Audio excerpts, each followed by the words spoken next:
क्या मुद्दा लेके आप आज़ाद मैदान में अपोजिशन में बैठे हुए हैं? नमस्कार मैडम, मेरा नाम राजेश खन्ना है और एक्चुअली यहाँ आज़ाद मैदान में बैठने का मेरा जो रीज़न है वो ये है कि एक बहुत बड़े ऑनलाइन रैकेट को मैंने एक्सपोज़ किया है।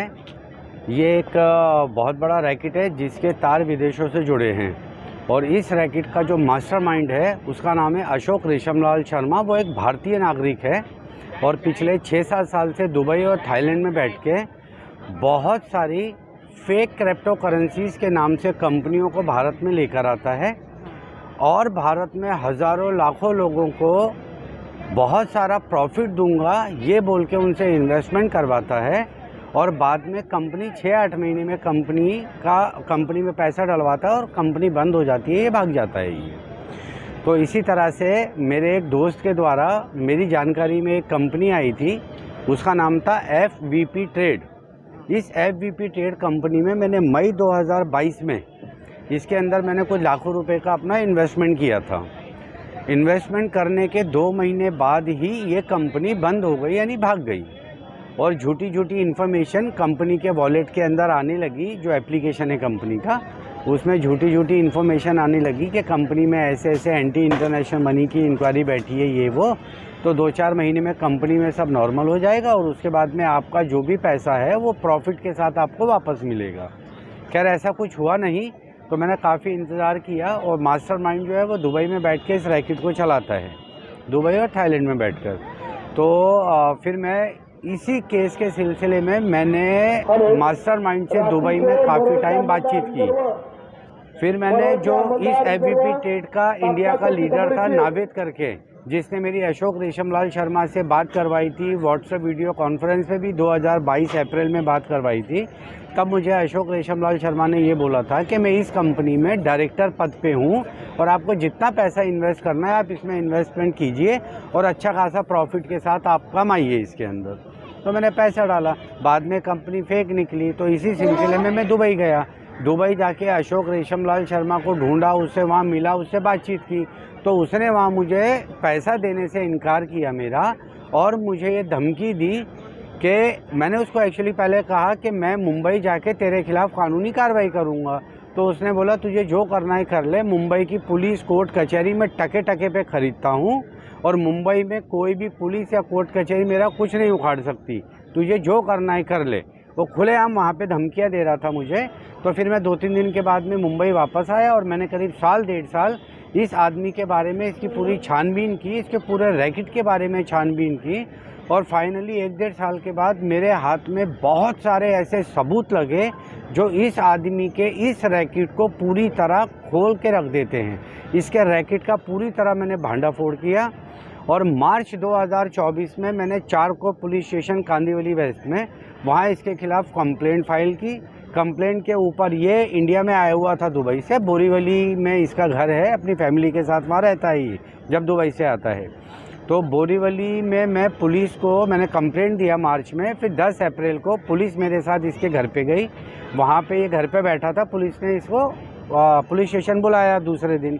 ये 11 बजे आया, इसने स्टेटमेंट वगैरह दिया और फिर स्टेटमेंट देने के बाद पुलिस ने बोला हम बातचीत कर रहे हैं ऐसा वैसा। तो वहाँ पे वो मान गया था सारी बातें कि मैंने ये रैकेट चलाया है और मैं ऐसा हूँ वैसा, और स्टेटमेंट में उसने कुछ और लिखा। और 8 दिन के बाद में ये आदमी पुलिस को मैंने 50 बार, 100 बार, 500 बार बोला कि यह आदमी दुबई का रेसिडेंशियल बना हुआ है, इंडियन पासपोर्ट होल्डर है, इसका पासपोर्ट जब्त किया जाए नहीं तो ये भाग सकता है। पुलिस ने मेरी एक नहीं सुनी। पुलिस ने ना उसका पासपोर्ट नंबर स्टेटमेंट में डाला, ना उसका पासपोर्ट जब्त किया, जिसकी वजह से स्टेटमेंट के 8-10 दिन के अंदर वो दुबई भाग गया और आज तक वापस नहीं आया। फिर मैंने कैसे तैसे कंप्लीट किए थे, उसमें उसने 10 दिन के बाद में आउट ऑफ चला गया, दुबई चला गया। जाने के बाद में फिर यहाँ पे कोई पुलिस वाले ने कार्रवाई नहीं की है क्या? किसी तरह की कोई भी कार्रवाई नहीं हुई मैडम। फिर उसके करीब 2-2.5 महीने के बाद में 9 जून 2024 को फाइनली मेरी FIR ली गई चारकोप पुलिस स्टेशन में, जिस FIR के अंदर 2 लोगों को, सिर्फ 2 लोगों को मुख्य आरोपी बनाया गया, जिसमें अशोक रेशमलाल शर्मा और उसकी पत्नी सुलेखा शर्मा। और इसमें जो धाराएं लगाई गई हैं वो धारा हैं नॉन बेलेबल IPC की धाराएं हैं 406, 409, 420, MPID एक्ट 34 3 और 4 इन धाराओं के तहत FIR होने के बाद मैंने पुलिस को तुरंत बोला था कि अशोक शर्मा दुबई में बैठा, उसकी वाइफ के खिलाफ भी FIR हुई है और मुख्य आरोपी है, उसको अरेस्ट किया जाए। तो पुलिस ने उसको FIR के बाद भी अरेस्ट नहीं किया। फिर आज तक पुलिस ने मुख्य आरोपियों की प्रॉपर्टी तक अटैच नहीं की, यहाँ तक के 15 से 20 बैंक अकाउंट्स की डिटेल पुलिस के पास है इन आरोपियों की। एक सिंगल बैंक अकाउंट अभी तक फ्रीज नहीं किया गया है। सेशन कोर्ट में 21 जून को इन्होंने पुलिस ने अरेस्ट नहीं किया। उसके बाद में सुलेखा शर्मा ने सेशन कोर्ट में एंटीसिपेटरी बेल के लिए अप्लाई किया। तो 21 जून को जब सेशन कोर्ट में हम लोग गए तो 10 से 12 मिनट के अंदर अंदर सुलेखा शर्मा की बेल रिजेक्ट हो गई। मेरे दिए हुए एविडेंस के द्वारा उसकी बेल रिजेक्ट हुई और बेल रिजेक्ट होने के बाद भी पुलिस ने पकड़ा नहीं उसको। और मेरे केस के जो आयो थे वो थे विलास आसाराम शेल के, जो चारको पुलिस स्टेशन में PI के पद पर हैं, और उनके सहयोगी, उनके असिस्टेंट संजय पवार। इन लोगों को मैं बोल कर थक गया कि इन लोगों का पासपोर्ट जब्त किया जाए, नहीं तो ये भागेंगे। आपके ऊपर धमकी किस विषय से हो रही है? मैम, मेरा मुद्दा ये है कि मेरी FIR होने के बाद भी इस रैकेट से जुड़े बहुत सारे लोग हैं जिनके खिलाफ मैंने पुलिस को भरपूर एविडेंस दिए हैं और आज तक एक भी अरेस्ट नहीं हुआ है। यहाँ तक कि मुख्य आरोपी सुलेखा शर्मा, उसका स्टेटमेंट तक पुलिस के पास नहीं है। ना पुलिस ने आज तक प्रॉपर्टी अटैच की, MPID एक्ट लगाने के बाद भी ना कोई बैंक अकाउंट फ्रीज किया गया। अब मेरी मांग ये है, मैंने इस केस के सिलसिले में मुख्यमंत्री से लेकर, गृह विभाग से लेकर, मंत्रालय से लेकर, CP Mumbai, joint CP Mumbai, additional CP Mumbai, इन सबको लेटर लिखे, इनसे मिला, इनको मैंने रिमाइंडर दिए, सब कुछ किया कि इतना बड़ा रैकेट है और आज भी ये रैकेट सक्रिय है। और दुबई और थाईलैंड में बैठ के अशोक रेशमलाल शर्मा नई नई कंपनियां भारत में ला रहा है। अगर अशोक शर्मा को अप्रैल में पुलिस ने अरेस्ट किया होता, पकड़ा होता, तो आज जो और पिछले साल अप्रैल से लेके अब तक हज़ारों लोगों का पैसा विदेशी अकाउंट में गया है, वो नहीं गया होता, वो सब बच जाते।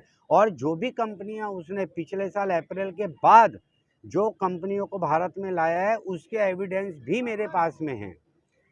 और अब मेरी मांग सिर्फ इतनी है मैम कि मुझे सबसे पहले तो मेरे केस को क्राइम ब्रांच में ट्रांसफ़र किया जाए। दूसरा, 5 नाम हैं जिनको FIR में उनका नाम चढ़ाया जाए और उनको तुरंत अरेस्ट किया जाए।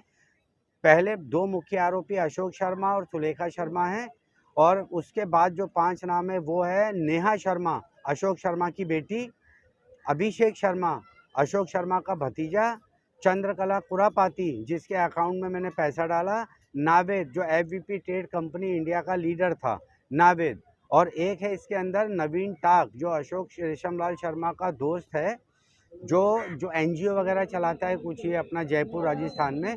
तो उसके NGO से अशोक शर्मा के अकाउंट में कुछ लाखों रुपए के ट्रांजैक्शन है, वो सब सस्पिशियस है। तो इन लोगों के नाम FIR में चढ़ाए जाए और इनको तुरंत अरेस्ट किया जाए।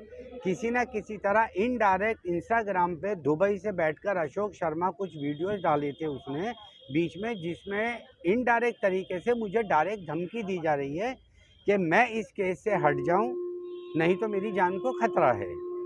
तो मैं ये बताना चाहता हूं कि पुलिस ने आज तक DCP साहब को मैं 20 बार मिला हूं और DCP साहब को मैंने सब बताया। सेशन कोर्ट के बाद अशोक शर्मा, सुलेखा शर्मा की ज़मानत रिजेक्ट होने के बाद भी मैं DCP साहब आनंद भोईटे साहब से मिला। मैंने उनको बोला कि कैसे भी करके सुलेखा शर्मा को तो अरेस्ट करो आप। आज तक ना मुझे ये समझ में नहीं आता DCP साहब ने आज तक किसी को भी अरेस्ट करने के लिए मेरे केस के आयोग को ऑर्डर क्यों नहीं दिया गया। और आज इतना सब करने के बाद मैं अपने हक और अपने इंसाफ के लिए इस आज़ाद मैदान में आके बैठा हूं, और मैं अब तब तक यहाँ बैठा रहूँगा जब तक ये सारे आरोपी जेल नहीं जाते, जब तक मुझे इंसाफ नहीं मिलता, मुझे हक नहीं मिलता। और पैसे कितने हैं? मैंने इस कंपनी में मई 2022 में मेरा इसमें लाखों रुपए का इन्वेस्टमेंट था। मई से सितंबर के बीच में मैंने डाले थे। वो देने की बात भी नहीं की? देने के 1 रुपया तक आज तक मेरे पास नहीं आया मैडम। आप क्या काम करते हैं? मेरा होटल व्यवसाय का बिजनेस है, जो फिलहाल वो भी बंद पड़ा है। पिछले 1-1.5 साल से इसी में लगा पड़ा हूँ मैं। कहाँ पे? मेरा होटल था पहले विरार में था, बोरीवली में था, ऐसे 3-4 जगह पे मेरे अलग अलग होटल थे, सारे सब बंद पड़ा है इस वक्त। और मैं जो हूँ सिर्फ पिछले 1.5-2 साल से इसी में लगा पड़ा हूँ अपने हक के लिए। अपनी मांग लेके आज़ाद मैदान में? मैं अपनी मांग लेके आज़ाद मैदान में बैठा हूँ। मेरी मांग यह है कि मुझे चीफ सेक्रेटरी ऑफ महाराष्ट्र उनसे मिलना है या फिर मुख्यमंत्री साहब से मिलना है, क्योंकि मैं already principal secretary special mister Anoop Kumar Singh ji से भी मिल लिया बहुत बार, सह सचिवों से भी मिल लिया बहुत बार, लेकिन सब लोगों ने हाथ खड़े किए हुए हैं। कोई भी मेरी मदद के लिए आगे आने के लिए तैयार नहीं है। और अशोक रेशमलाल शर्मा और उसका रैकेट, ये सारे अपराधी खुलेआम घूम रहे हैं, कोई इनको पकड़ने वाला नहीं है, कोई रोकने वाला नहीं है। और कोई अभी तक 1 साल में मुझे ऐसा एक भी अधिकारी नहीं मिला जिसने ये बोला हो कि मैं आपके साथ हूँ, मैं इन सबको अरेस्ट करवाने के ऑर्डर देता हूँ, चाहे मैं मंत्रालय चला जाऊँ या कहीं चला जाऊँ। एक ही चीज़ मिलती है मुझे, आश्वासन। हम बैठे हैं ना, आपका काम हो जाएगा, बस बैठे हैं, काम कभी कोई करने के लिए तैयार नहीं है। भाई यही आश्वासन चल रहा है। और पुलिस की तरफ से आज सारे अपराधी जेल में होने चाहिए थे मैडम। पिछले साल अप्रैल में सारे अपराधियों को अरेस्ट करके जेल भेजना चाहिए था। सारे अपराधी खुलेआम घूम रहे हैं और बिंदास मुझे बोलते हैं वो लोग कि मुंबई की पुलिस कोर्ट कचहरी में जो करना है कर ले, मेरा कोई कुछ नहीं उखाड़ सकता है। इतना बोलने के बाद भी पुलिस को समझ में नहीं आता है, प्रशासन को समझ में नहीं आ रहा, सरकार को समझ में नहीं आ रहा है। गांधी जी के 3 बंदर बन के बैठे हैं क्या सब लोग? आपका जिस तरह से आपको फ्रॉड किया गया है, क्या लगता है आपको कि आपके जैसे कितने लोग? मैम हजारों लाखों लोग हैं। अशोक शर्मा ने जिस कंपनी में मैंने पैसा डाला, मैं आपको एक ज़रूरी बात बताता हूँ, जिस कंपनी में मैंने पैसा डाला था वो कंपनी एफवीपी ट्रेड, भारत सरकार ने 2018 में ही उसको बैन किया हुआ था भारत के अंदर। आरबीआई का अलर्ट जारी है, मेरे पास ऑफिशियल लेटर है जो मैंने कोर्ट में भी सबमिट किया और पुलिस को भी दिया है। उसके बाद भी ये आदमी दुबई में बैठ के और थाईलैंड में बैठ के अपना रैकेट अच्छे से चला रहा है। और आज भी ये आदमी पता नहीं कितने, और इसके अलावा जो जिस कंपनी में मैंने पैसे डाले थे ना, उसके अलावा मेरे पास और 20 से 25 ऐसी ऑफिशियल कंपनीज के एविडेंस है जो मैंने पुलिस को दिए हैं कि वो सारी फेक कंपनियां भी आई, लोगों का पैसा खाया और भाग गई। और ये जितनी भी कंपनी है, इन सारी कंपनियों के पीछे एक ही दिमाग चलता है, मास्टरमाइंड, वो है अशोक रेशमलाल शर्मा, नावेद, उसकी बीबी सुलेखा शर्मा, बेटी नेहा शर्मा, अभिषेक शर्मा, चंद्रकला कुरापाती। ये इस तरह के, और जब इन लोगों को अरेस्ट करेंगे तो पता नहीं कितने लोग इसके रैकेट से जुड़े हुए बाहर निकलेंगे। इन लोगों ने आज तक हजारों नहीं, मैं आपको दावे के साथ बोलता हूँ लाखों लाख लोगों का पता नहीं कितना सैकड़ों और हजारों करोड़ रुपए विदेशी अकाउंट में डलवाया है, बहला फुसला के, लालच देके। उनमें से मैं भी एक हूँ जो फंस गया। मैंने आवाज़ उठाई, मैं चुप नहीं बैठा, लेकिन आज मेरे आवाज़ उठाने के बाद भी ना पुलिस मेरा साथ देने के लिए तैयार है, ना प्रशासन मेरा साथ देने के लिए तैयार है, ना सरकार।